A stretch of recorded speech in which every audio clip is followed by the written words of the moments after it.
The pangolin emerged from the hollow of an old tamarind root just as darkness took the sky, expecting the usual relief of nightfall, the cool breath of the savannah sliding over the ground, the dust settling, the air filling with the soft clicks and rustles of nocturnal insects waking beneath the stars. But as he stepped onto the open dust road, his scales prickled with heat. The ground radiated warmth up through his claws, as if the day's sun still hovered just above the horizon. The night was wrong.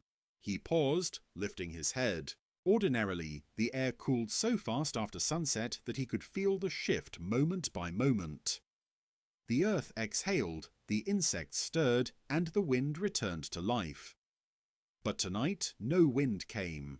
The air hung heavy and unmoving, thick with the day's leftover heat. Even the sounds felt trapped, pressed low against the earth. The pangolin began walking down the dusty track, each step releasing tiny puffs of powder. Instead of cooling, the dust clung to his scales, warm as oven ash. He flicked his tongue experimentally, tasting the air. It was dry, too dry, and carried none of the moisture that usually formed when the night drew down over heated land. He scurried toward a termite mound, expecting activity. Termites thrived after sunset, leaving their sealed chambers to forage in the darkness. But the mound was silent. He circled it once, sniffing the cracks. The air leaking from inside was hot, hotter than it should ever be at night. He pressed his ear to the surface. No movement, no digging, no soft mandible clicks. The colony had retreated deeper, hiding from heat that should have vanished hours ago. He moved on. A scrub hare darted across the track ahead, then stopped abruptly, crouching with rapid breaths. Its ears drooped, unable to release heat into the stifling night. When the pangolin approached, the hare didn't flee. It only twitched nervously, disoriented. Farther along, an acacia tree stood with its branches drooping like tired arms. Its pods hung limp, not yet releasing the seeds that usually popped open during nightly cooling. When the pangolin brushed against one pod, it felt soft, swollen with heat. He angled toward a shallow depression where night insects usually gathered. But when he reached it, he found only silence. A few beetles lay overturned, legs twitching sluggishly. A mantis clung to a stem, wings open, trying to ventilate its body. The ground temperature was too high for them. They were suffocating in heat meant for daylight. The pangolin sniffed a beetle, but the scent was faint and wrong. Heat distorted scents just as it distorted shadows. He backed away, uneasy.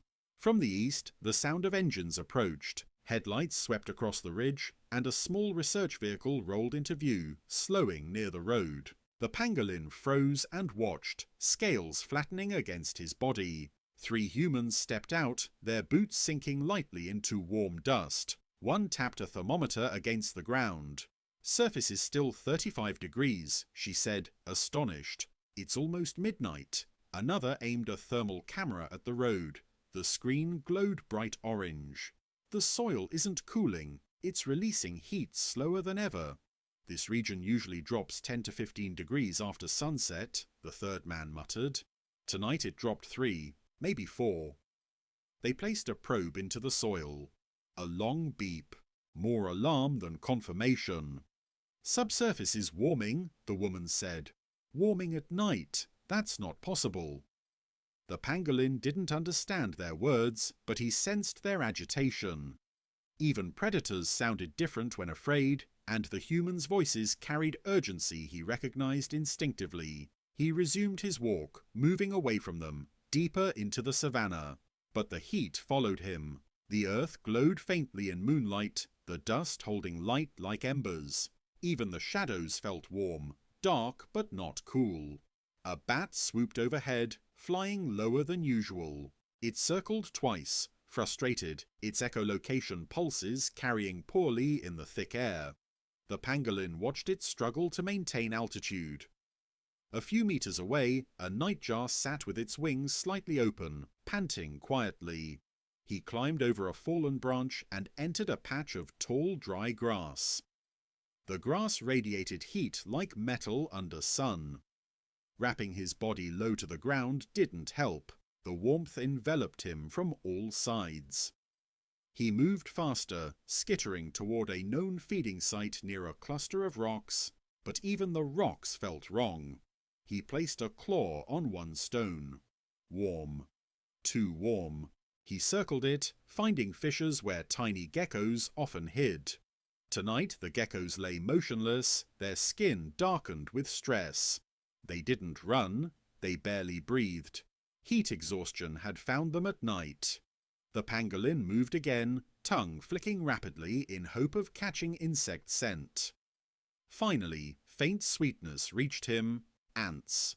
He followed the trail to a shallow trench where a line of ants trudged slowly, disorganized. Ants never behaved like this after dark. They should have been energetic, moving in quick bursts in cool air. He dug gently into the soil and recoiled immediately. It burned his claws. The colony scattered weakly. He backed away, heart racing. Nothing here cooled, nothing released heat. The night refused to do its work. Above him, the silhouette of a hyena appeared on a ridge. Instead of moving gracefully, it limped, overheated, panting in shallow, rapid bursts. It scanned the valley, whining slightly. Without the night winds, scents did not carry properly. Predators couldn't hunt, prey couldn't hide. The rhythm of the savannah, its ancient nocturnal exchange, had collapsed. The pangolin froze as the hyena sniffed the air. But the predator turned irritably, unable to track anything in the inert atmosphere. It wandered off, disgruntled, as though the savannah had become a maze stripped of all scent trails. The pangolin resumed his slow walk, deeper along the dust road. He passed a baobab tree whose bark felt warm to the touch, still holding daytime heat. Leaves drooped downward from moisture loss. No dew had formed. Dew always came before dawn, but the air was bone dry. He stopped finally, curling slightly as instinct urged him towards safety. But the ground beneath him refused to cool. Even curled, even still, the warmth pressed into his scales like an unwelcome hand. If the night did not cool tomorrow, or the next night, or the next turning of the season, insects would collapse from heat stress, burrows would overheat, plants would release seeds prematurely, predators would lose their hunting windows, prey would wander heat-dazed, and the savannah, land that lived on the breath of day and the cooling sigh of night, would choke in its own warmth. And the pangolin, wanderer of heat and darkness, would walk a world where night no longer healed the land, and the earth beneath his claws forgot how to rest. The pangolin continued along the dust road long after instinct told him he should retreat into shade. Night was supposed to be his safe time, darkness, coolness, moisture rising from the ground. But tonight, the darkness offered no shelter. The earth under him radiated warmth back into the sky, as if trying to return a breath it had held too long. He moved carefully, noticing how each step sank deeper than usual. The dust wasn't dry in the natural way of the savannah, it was soft, loosened by heat that hadn't dissipated. When he pressed his claws into it, he felt warmth rising through every grain. He paused beside a termite hill, hoping the cooler hours had finally roused the colony. He placed his snout gently against the mound. The air escaping from the cracks was still hot. Inside, termites scraped faintly, distressed, rearranging tunnels to escape interior heat. They were alive, but they would not come out. Not in this unnatural night. The pangolin licked the surface once, tasting only dry clay. No insects, no scent trails, no life at the hour where life should have surged. He moved on. A distant rustling drew his attention, a porcupine rummaging through dry grass. But even that animal, usually slow and unconcerned, stopped periodically to pant quietly. Its quills glowed faintly with residual heat from the day. It shook itself uneasily and retreated into the shade of a boulder that should have been cool, but wasn't. The boulder radiated back the previous day's warmth like stored fire. The pangolin approached that boulder too, placing one claw against it. The stone pulsed with warmth. Not natural warmth, lingering, stubborn heat trapped beneath the surface. It felt like the stone had become something new. a container for a day that never ended. Above, a branch snapped. A civet slunk along the edge of the road, tail low, breathing too shallow. Normally it would have disappeared instantly into dense thickets, but the civet moved in the open, confused by the lack of scent. Moisture-conditioned smells that usually guided night hunters were absent or distorted. The civet paused, sniffed again, then hissed quietly, not at the pangolin, but at the air itself. The pangolin shuffled away. He reached a bend in the road where fireflies often flashed in early night. Tonight he saw none, not one glimmer. Fireflies relied on humidity, on the subtle cooling of leaf litter. Without it, their soft lights did not appear. Even the cicadas were quiet. Too quiet. A deep silence lay over the savannah, heavy and unmoving. The pangolin flicked his tongue again, trying to sense ants or termites, but the heat had driven many insects deep underground. He found a thin trail at last, and followed it eagerly toward a patch of cracked soil. But the ants marched in sluggish, wandering lines, many carrying larvae clumsily. Some ants were simply dropping them onto the warm ground, too disoriented to continue. He dug gently. The soil beneath was hot, hot enough to make him recoil. He stepped back quickly, curling his tail slightly as instinct flared in confusion. Heat at that depth meant something was changing. The earth no longer lost its temperature overnight. It stored it, held it, increased it even in darkness. A soft mechanical hum drifted from behind the thorn trees. Humans. The pangolin froze, body low. The research vehicle had returned, this time with larger equipment. Lights glowed faintly under red filters as the humans placed instruments along the road. They carried metal rods, probes, and ground sensors. One man hammered a device into the dirt. It sank more easily than it should have. The warmth had softened the ground. "Soil temperature rising again," he said, reading the display. "It's 2 degrees higher than last hour." The woman beside him frowned. "How is it rising at night? That's impossible." Another checked the air. "Air temperature is stable. It's the earth that's warming." "No convective cooling," someone murmured. "The night isn't triggering surface loss."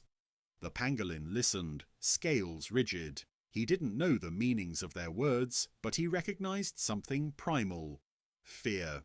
Humans feared many things, but rarely the night's warmth. Yet now even they seemed unnerved by the heat that pulsed from the ground. He retreated from the group, moving back into brush where katydids usually sang. But the bushes were still. A few katydids clung to stems, wings spread, attempting to regulate heat. One simply dropped from its perch, landing awkwardly on the soil, twitching. He sniffed it, still alive, but overheated.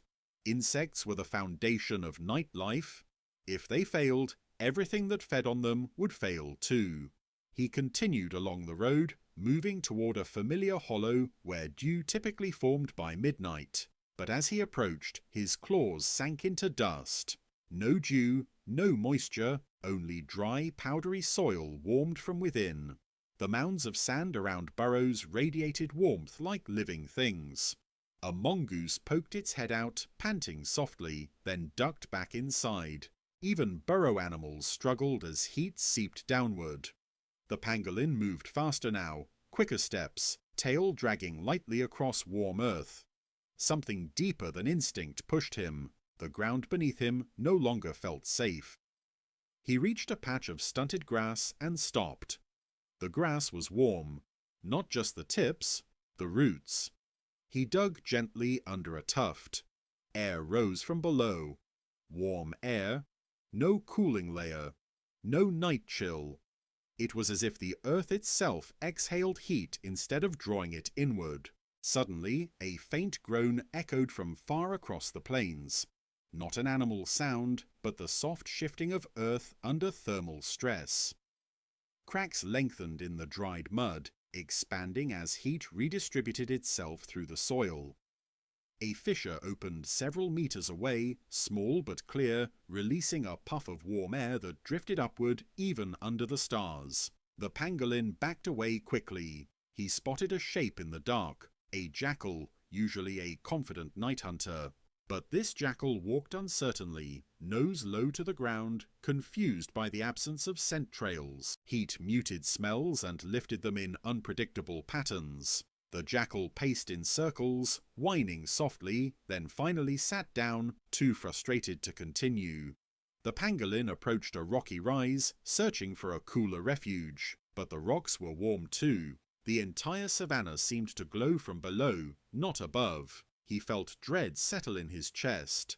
If the night refused to cool tomorrow, or the next cycle, or the next season, nocturnal insects would collapse entirely, burrowing species would bake underground, predators would lose sensory cues, plants would fail to release moisture, waterholes would evaporate too quickly, and the savannah, land of rhythms built on the dance between scorching day and cooling night, would fall out of balance. The pangolin walked slowly to the crest of a small rise, staring at the moonlit land. Everything looked familiar, but nothing felt right. The night that once protected him no longer cooled the earth, no longer soothed the land, no longer lived. It kept the day's heat alive as if time itself had stalled, and the pangolin, scaled wanderer of dusk and dark, moved across a world that forgot how to sleep.